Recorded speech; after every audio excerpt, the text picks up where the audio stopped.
చేతకానోడిని, అసమర్థుణ్ణి అమ్ముడు పోయాను కాబట్టి ఆ రోజు ఉద్యమాన్ని కొనసాగించలేకపోయిన పవన్ కళ్యాణ్ గారు, కాపులకి నేను వారి కోరిక నెరవేర్చలేకపోయాను.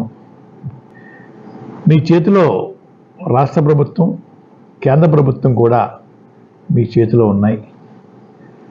కాపుల యొక్క చిరకాల కోరిక తీర్చే అవకాశం, తీర్చే దమ్ము, ధైర్యం మీకు ఉందని నేను అనుకుంటా ఉన్నాను. ఆ దిశగా మీరు తలుచుకుంటే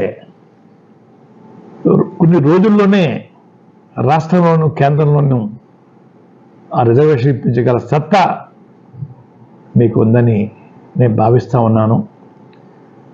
ఆ దిశగా ప్రయాణం చేసి మిమ్మల్ని ప్రేమించే కాపు బలిజ యువతని సంతోషపరచమని నేను కోరుకుంటా ఉన్నానండి.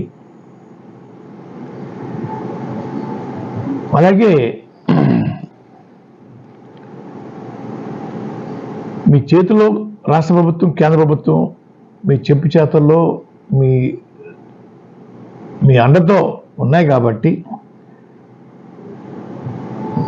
ప్రత్యేక హోదా కోసం ఒక అడుగు ముందుకు వేయమని నేను కోరుతా ఉన్నానండి.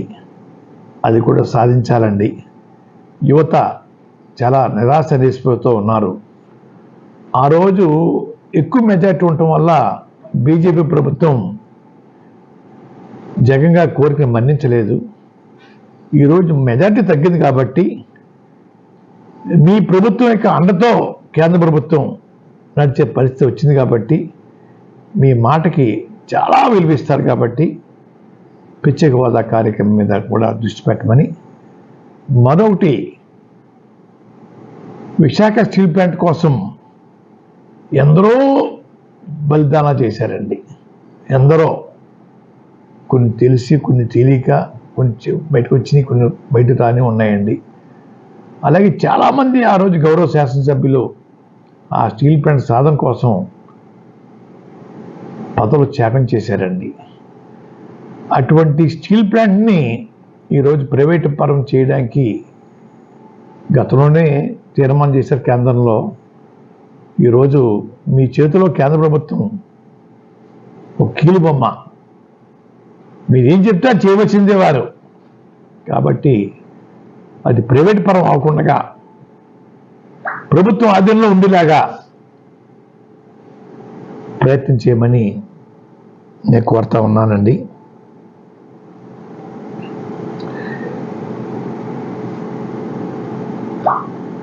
గతంలో ఎన్టీ రామారావు ముఖ్యమంత్రి అయిన తర్వాత అండి సినిమాలో నటించడం పూర్తిగా మానేశారండి.